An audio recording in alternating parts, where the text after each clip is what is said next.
Fala rapaziada, Passarela Assombrada na área trazendo mais um vídeo para vocês. Eu sou Emerson Machado e hoje a gente vai trazer alguns relatos assombrados de histórias em hospitais. Relatos enviados por vocês, nossos inscritos, através do nosso e-mail de contato que está aqui, que é o contatopassarelassombrada@gmail.com. Você pode mandar o seu relato e a gente vai contar aqui com certeza.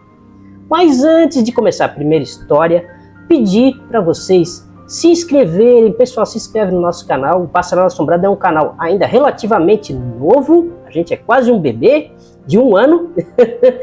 E se inscrevam no nosso canal que ajuda muito a gente, beleza? E já deixa aquele likezinho.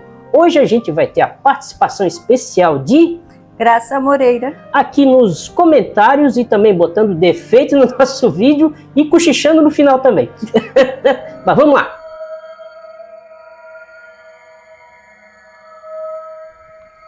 A menina no hospital. Emerson, meu nome é Mariana Souza e decidi te escrever para contar algo que vivi de verdade. Em setembro de 2009, fui internada após uma cirurgia de estômago que deu muito errado. A primeira operação trouxe complicações sérias e precisei voltar ao centro cirúrgico várias vezes. No total foram 7 cirurgias, uma sequência que parecia não ter fim. Eu estava extremamente fraca, cheia de drenos e com aparelhos monitorando meus sinais vitais. O hospital ficava numa região urbana cercada por morros e ruas estreitas típicas da região sul. As janelas altas deixavam entrar um vento frio que parecia anunciar algo estranho. Meu quarto tinha 2 camas, uma para mim e outra onde a minha irmã dormia ao lado para me cuidar.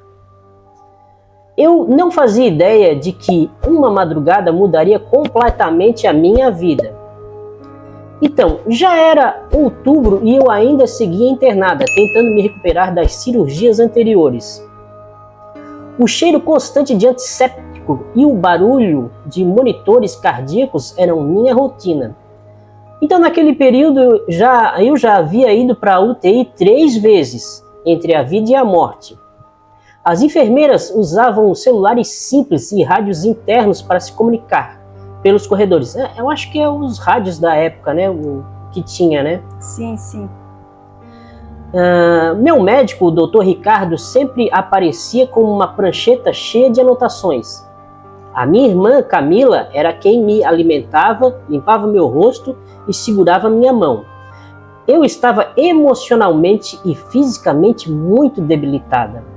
Mesmo assim, tentava manter a esperança de receber alta ainda antes do Natal. O que aconteceu numa madrugada chuvosa mudou completamente minha percepção da realidade. Era o amanhecer de uma terça-feira com uma chuva forte batendo sem parar nas janelas. Os trovões ecoavam pelos corredores vazios enquanto as luzes fluorescentes piscavam. Camila dormia profundamente na cama ao lado, exausta de tantos dias sem descanso. E eu acordei sentindo uma presença estranha bem perto da minha cama. No começo eu achei que fosse uma enfermeira verificando os meus aparelhos. O quarto estava meio escuro, iluminado apenas pelo reflexo azulado dos monitores. Meu coração começou a acelerar antes mesmo de eu entender o que estava vendo ali. Uma figura pequena se aproximava lentamente de mim em silêncio absoluto. Foi então que percebi algo impossível acontecendo diante dos meus olhos. Olha só. A pessoa que estava ali era minha mãe, que já havia falecido anos antes. Ela apareceu como uma menina de cerca de 12 anos de idade, com cabelos crespos e curtos. Usava um vestidinho branco com pequenas bolinhas escuras que eu lembrava da infância. O rosto dela era jovem, mas o olhar era extremamente o que eu já conhecia. Eu estava acordada, lúcida e sem entender como aquilo podia ser real. Ela se sentou ao meu lado, na cama, né? Com uma calma assustadora e segurou a minha mão. Eu senti um toque frio, leve, como se fosse feito de ar. Meu corpo inteiro se arrepiou enquanto eu tentava encontrar alguma explicação lógica. Mesmo assim, uma sensação de paz estranha tomou conta de mim naquele instante. Olha lá. Minha mãe me olhou nos meus olhos e disse que tinha vindo me buscar. Bom, eu fiquei feliz por vê-la, mas imediatamente senti um medo profundo. Pedi para ela acordar a minha irmã para provar que eu não estava delirando. Ela respondeu que não podia acordar ninguém porque ninguém a deixaria me levar. Eu insisti, disse que queria que todos a vissem e confirmassem que ela estava ali. Ela apenas sorria e repetia que estava na minha hora de ir embora com ela. Meu coração começou a bater cada vez mais forte e minha respiração ficou irregular. Eu disse que não queria morrer, que eu ainda tinha coisas para viver. Foi nesse momento que senti um frio intenso que subiu pelo meu corpo inteiro. Continuei implorando para ela acordar Camila, mas minha irmã não reagia de jeito nenhum. Parecia presa em um sono profundo e pesado que não combinava com a situação. Minha mãe repetia que só eu podia vê-la e que ninguém mais precisava saber. Eu comecei a chorar e a pedir para ela me deixar ficar viva. Ela aproximou o rosto do meu e disse que a dor iria acabar se eu fosse. O quarto parecia silencioso demais, como se o tempo tivesse parado. Até o som dos aparelhos ficaram distantes, abafados, como se estivessem dentro d'água. Eu tentei me levantar, mas meu corpo não respondia direito. Foi quando a porta do quarto se abriu de repente e tudo mudou. Uma enfermeira chamada Patrícia entrou para trocar meu curativo e acender as luzes. No exato instante em que ela entrou, minha mãe desapareceu sem deixar rastro, como fumaça. Eu fiquei agitada e comecei a contar o que tinha acabado de acontecer. Patrícia tentou me acalmar, dizendo que eu devia estar confusa por causa dos remédios ali, né? Enquanto falava, ela retirou cuidadosamente o curativo da minha barriga e o rosto dela mudou completamente ao ver o estado da cirurgia. Havia muito sangue e a abertura estava maior do que deveria. Imediatamente chamou a outra enfermeira e pediu ajuda pelo rádio interno. O clima de urgência tomou conta do quarto em questão de segundos. Quando o curativo foi aberto totalmente, perceberam que a cirurgia havia se rompido. Eu conseguia ver partes internas do meu corpo e senti um desespero profundo. Nossa, imagina, né? Ai, que horror. Patrícia acordou minha irmã, que finalmente despertou assustada com toda a movimentação. Camila começou a chorar ao ver a gravidade da situação e segurou a minha mão. O médico Dr. Ricardo foi chamado às pressas e chegou ainda com as roupas de casa. Ele examinou rapidamente e decidiu que eu precisava voltar ao centro cirúrgico imediatamente. Macas foram trazidas e fui levada pelos corredores iluminados e silenciosos. A chuva continuava forte lá fora, batendo ainda contra as janelas do hospital.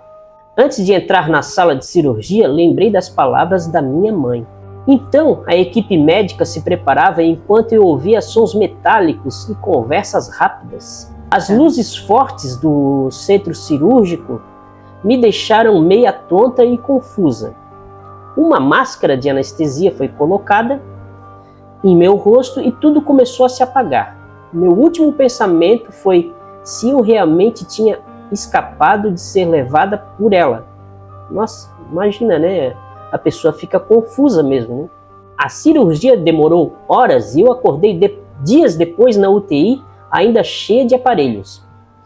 Minha barriga estava presa por estruturas metálicas para evitar que abrisse novamente. O Dr. Ricardo disse que eu tinha chegado muito perto de morrer naquela madrugada. Camila contou que os médicos não entendiam como eu ainda estava viva. Eu apenas lembrava do vestido branco desaparecendo quando a enfermeira entrou. O vestido branco da mãe dela, né? Que apareceu ali. Depois daquela cirurgia, permaneci internada até o dia 30 de dezembro de 2009. Passei por fisioterapia, novos tratamentos e uma recuperação lenta e dolorosa. Aos poucos fui recuperando as forças e finalmente recebi alta para voltar para casa. Nunca mais tive outra visão da minha mãe desde aquela madrugada chuvosa. Até hoje não sei se ela veio me buscar ou se veio me proteger. Os médicos dizem que foi a alucinação por causa dos remédios e por causa também do trauma. Mas eu sei o que vi e o que senti naquele quarto silencioso. Emerson, esse é o meu relato verdadeiro enviado ao teu canal Passarela Assombrada. Meu nome é Mariana e essa experiência mudou para sempre a minha visão sobre a vida e sobre a morte. Então, Mariana, muito obrigado aí pelo relato. Eu achei muito interessante mesmo. E olha, tem coisas, né, que a gente não entende e, olha, são inexplicáveis. Assim, geralmente, que seria para desencarnar, digamos assim, né? Mas acaba que algo muda e não aconteceu. Recebe outra chance de vida, né? E quantas histórias parecidas devem ter por aí, né? Deve ter muitas. Pessoal, olha, essa história bem marcante. E peço aí que quem tenha mais histórias assim, pode mandar para a gente. Eu acredito que tem muitas histórias parecidas com essa, né? De quase morte. E são interessantes, né? Às vezes comprova um pouco mais da nossa fé na vida pós-morte, né? Interessante. Então vamos ao relato 2. Mas antes de ir para o relato, pessoal, ó, tenho aqui, ó, camisetinha do canal. Vou sortear ela nos próximos dias aí. E como é que faz para participar? Só deixar aqui nos comentários, né, o seu nome e a cidade, a sua cidade, né, de onde você assiste a gente, e já vai estar participando, beleza? Então, relato 2.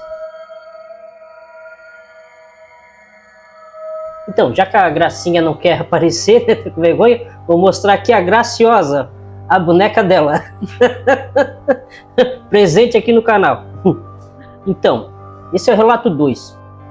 Emerson, meu nome é Marcélia, tenho 70 anos e moro em Canoas. Abraço ao pessoal do Rio Grande do Sul. Canoas, Marcélia. Minha história aconteceu no início de 2016 e até hoje me causa arrepios profundos.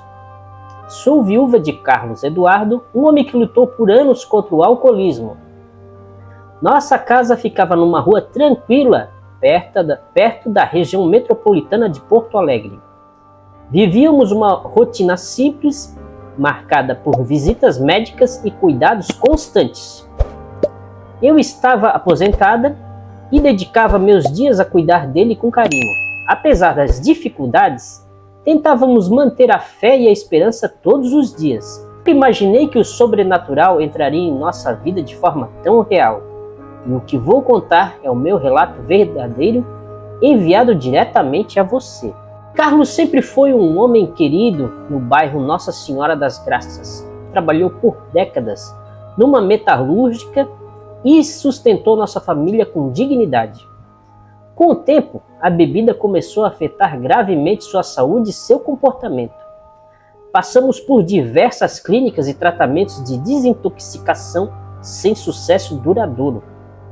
Ele começou a perder peso e força, tornando-se cada vez mais frágil. Eu o acompanhava nas consultas médicas usando agendas de papel e telefones fixos. Na época ainda usávamos celulares simples, daqueles com tela pequena e botões físicos. Os médicos alertavam que o fígado dele estava comprometido. Mesmo assim, mantínhamos a esperança de uma recuperação milagrosa. Em uma internação no Hospital Universitário de Canoas, recebemos o diagnóstico mais duro. Carlos precisaria de um transplante urgente para continuar vivo. Entramos na fila nacional e passamos a viver em função de exames e consultas. Eu anotava horários em cadernos enquanto os médicos usavam computadores antigos, aqueles da época, né? O som das impressoras e dos monitores hospitalares virou parte da nossa rotina. Meus filhos ajudavam com visitas e se revezavam às noites ao lado dele.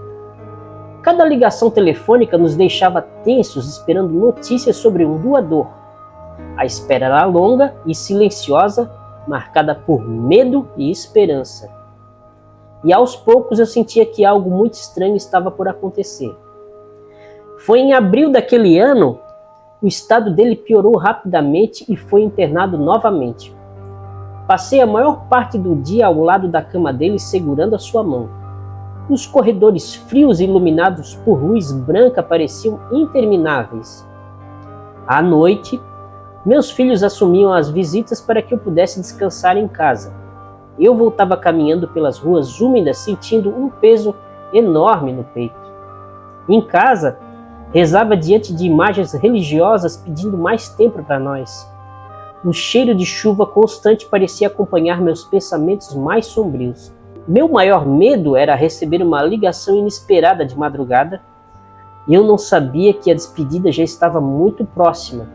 Então, numa noite silenciosa, voltei do hospital por volta das 8 horas. O som distante dos trens da Transurb ecoava pela vizinhança vazia.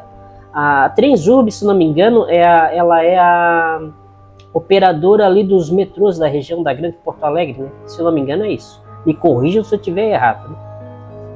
Tomei banho e fui até a sala onde havia um grande espelho antigo. A peça era herança da minha mãe e ficava sobre um aparador de madeira escura. Acendi apenas uma luz fraca para não incomodar os vizinhos pela janela. Comecei a pentear o cabelo, tentando aliviar a tensão do dia difícil. A casa estava silenciosa demais, como se esperasse algo acontecer. Meu reflexo parecia cansado e envelhecido além do normal.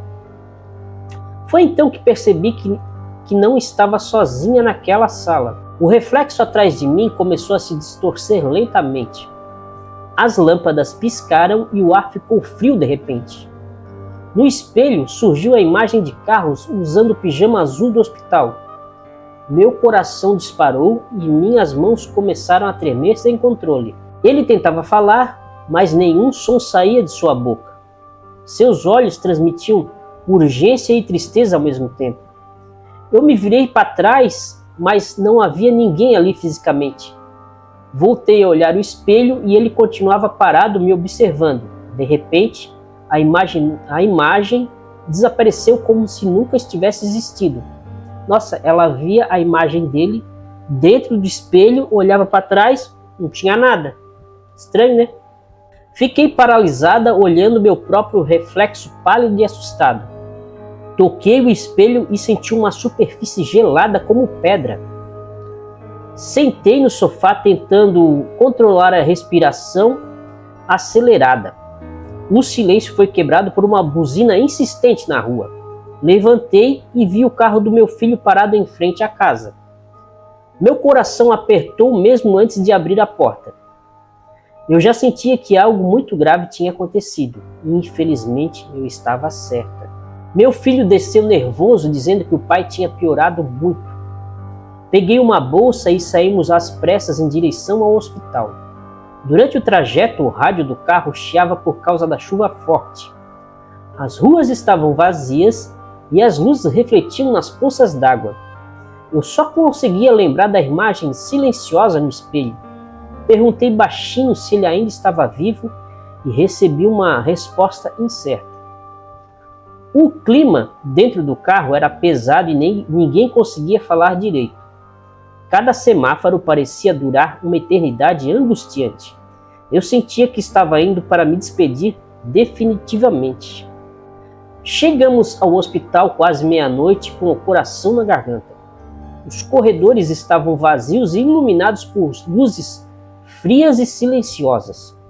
Um médico nos aguardava com uma expressão séria, perto da ala da internação. Antes mesmo de falar, eu percebi que a notícia seria devastadora. Ele confirmou que Carlos havia falecido alguns minutos antes da nossa chegada. Minhas pernas falharam e precisei ser amparada pelos meus filhos. Choramos muito, enquanto o som distante de monitores ecoava pelo corredor. Naquele instante entendi que o reflexo tinha sido uma despedida. Ele não queria partir sem me ver pela última vez. Olha, interessante, que é o amor, né? Meses depois procurei orientação espiritual na igreja do bairro Niterói. O padre disse que o amor permite despedidas que a ciência não explica. Voltei para casa com uma paz estranha, mas ainda cheia de saudades. Durante semanas mantive o espelho coberto por medo de novas aparições. Com o tempo eu aprendi a olhar para ele sem pavor, apenas com respeito. Às vezes sinto que uma presença suave quando passo pela sala à noite. Não sei explicar o que vi, mas sei que não foi minha imaginação. Emerson. Esse é o meu relato real enviado ao seu canal Passarela Assombrada. E espero que minha história faça aos outros entenderem que despedidas podem atravessar a morte. Cara, e eu acho que isso é real mesmo, né? Isso acontece muito. Acontece, pessoal. É antes triste. de morrer, vai se despedir da pessoa que ama, né? Isso, que é gosta. porque existe uma ligação muito forte, né? Ali com a esposa, principalmente, né? Então, a pessoa, mesmo lá, acho que já provavelmente está já de coma, talvez, ele veio se despedir. O que o amor faz, né? A ligação, né? Muito interessante. Mas deixem aí nos comentários o que é que vocês acham. E eu achei muito interessante essa história. Mas bora à história número 3. Então, rapaziada, esse é o relato 3. Eu já li ele aqui e achei interessante pra caramba, hein? Vocês vão gostar. O leito número 8. Oi, Emerson, meu nome é Geise e fui chefe das enfermeiras da UTI de um hospital particular em Canoas. Essa história também em Canoas. Então, mais uma vez, um abraço pessoal de Canoas, hein? Geise, obrigado. Trabalhei ali desde 1992, quando os monitores tinham tela verde e telefones ainda eram de disco. Ó, época boa. A cidade vivia movimentada por causa da BR-116, com ambulâncias passando a qualquer hora. A ala C tinha fama de pesada, mas havia um lugar que todos temiam. Era o famoso leito 8. Que sempre apresentava falhas inexplicáveis e enfermeiros antigos contavam histórias de luzes piscando e aparelhos ligando sozinhos. Eu nunca acreditei em nada disso no começo, achava que era exagero típico de plantão cansativo. Até o dia em que presenciei algo impossível de acontecer ali dentro. Vai vendo. A UTI tinha 10 leitos alinhados com máquinas enormes e cabos grossos espalhados. Os respiradores faziam barulhos metálicos constantes, típicos dos anos 90. O protocolo era sempre testar tudo antes de ativar um leito novo. Mas no leito 8, os aparelhos ligavam mesmo antes de tocarmos neles. O monitor iniciava sozinho, exibindo números de batimentos inexistentes. Primeiro parecia 76 BPM, depois caía para 68 e logo sumia. Era como se um coração invisível tentasse manter o ritmo próprio. As enfermeiras mais novas evitavam chegar perto daquele espaço, e eu precisava fingir tranquilidade para não espalhar o pânico. Ela era a chefe, né? O hospital ficava próximo da Avenida Guilherme Schell, movimentada durante o dia. Mas de madrugada o silêncio parecia ampliar qualquer som estranho. Numa noite de inverno, pedi ao técnico para verificar uma luz piscando. Ele subiu numa escada e disse que a lâmpada estava queimada. Assim que ele desceu, a luz acendeu novamente. O técnico tentou explicar dizendo que era umidade nos fios. Porém, o medo já tinha se instalado em toda a equipe. Algumas colegas começavam a trocar turnos para evitar aquele corredor, e eu comecei a perceber que algo realmente não estava normal. Toda vez que eu calibrava o monitor do leito 8, ele se desregulava sozinho. O visor verde mostrava números sem conexão com qualquer paciente real. Às vezes surgia um pulso lento e cansado, quase morrendo. Outras vezes a linha ficava reta e depois voltava a pulsar. Parecia que alguém invisível ocupava aquele espaço permanentemente. Eu anotava tudo em fichas de papel para registrar as ocorrências. Mesmo assim, a direção ignorava nossos relatórios constantes. A tensão entre a equipe só aumentava com o passar dos meses, e ninguém queria assumir o plantão próximo daquele leito. Cara, isso parece, né? Ela diz aqui, né? Pô, um relato real, mas, cara, parece coisa de filme, não parece? Parece. Pô, esse Parece aqui é coisa sinistro. de filme. Em agosto de 1995, recebemos um paciente transferido do Hospital Cristo Redentor. O frio era intenso, vindo do rio Guaíba, que atravessava as janelas. Era o rio ali da região de Porto Alegre, né? Famoso. A UTI estava lotada e só restava o leito 8 disponível. Puxa, logo esse, né? Eu tentei convencer a direção de interditar o local, mas eles disseram que era superstição e mandaram usar o leito mesmo assim. Como chefe, tive que autorizar a preparação dos equipamentos. A equipe inteira ficou em silêncio enquanto posicionávamos a maca. O clima era pesado, como se todos esperassem algo ruim acontecer. E infelizmente não demorou muito para os problemas começarem. Vai vendo. O paciente se chamava Arlindo, 72 anos, com insuficiência respiratória grave. Antes de conectar qualquer fio, o monitor marcou 120 BPM sozinho. A técnica Débora deixou cair um termômetro de mercúrio no chão de susto. O respirador começou a funcionar, mesmo sem ninguém tocar nos botões. O alarme de emergência da UTI disparou mesmo sem o paciente estar conectado. O barulho ecoava pela UTI inteira, causando pânico. Eu tentei manter a calma e continuar o protocolo médico. Mas minhas mãos tremiam enquanto colocava os eletrodos. Parecia que o leito reagia à presença do seu Arlindo. Parecia que ele não estava contente com alguém ali, né, sendo conectado, né? Assim que terminamos as conexões, tudo ficou em silêncio por 3 segundos. Um silêncio tão profundo que parecia que o hospital inteiro parou. De repente, o monitor mostrou uma linha reta assustadora. Pedi adrenalina e iniciei procedimentos de emergência imediatamente. Antes de começar a massagem cardíaca, o monitor voltou a marcar batimentos, porém não eram do paciente, pois ele ainda não estava estabilizado. Os traços tinham outro ritmo, lento e irregular demais. Era um padrão que eu já tinha visto em outras ativações deste leito, né? Naquele momento tive certeza que havia algo errado ali. O traçado era sempre o mesmo, como se pertencesse a alguém antigo. Como se alguém antigo que já teve ali, né, conectado. Parece que ele estava ali, né? Parecia que tinha uma energia de alguma pessoa que já foi conectada a esse leito 8, né? Então, continuando. Alguns enfermeiros chamavam aquilo de pulso do primeiro paciente. Parece isso mesmo, né? Procuramos registros antigos em arquivos de papel amarelado.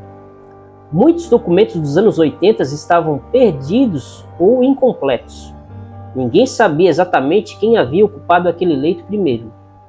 Apenas boatos sobre uma morte traumática durante uma cirurgia. As histórias aumentavam a tensão durante os plantões noturnos, imagina, né? Mesmo assim, continuávamos trabalhando por obrigação profissional. Mas todos evitavam ficar sozinhos naquele quarto, imagina. Depois de tudo que vem acontecendo, né? Durante anos ele tem essa fama, né? Durante a madrugada, o Sr. Arlindo piorou rapidamente sem explicação médica. Ele olhou o monitor e disse que aqueles batimentos não eram do paciente. Trocamos eletrodos e cabos achando que fosse falha técnica. O monitor continuou exibindo o mesmo pulso estranho. As luzes do corredor começaram a piscar, todas ao mesmo tempo. O respirador inflava sozinho como se alguém invisível respirasse.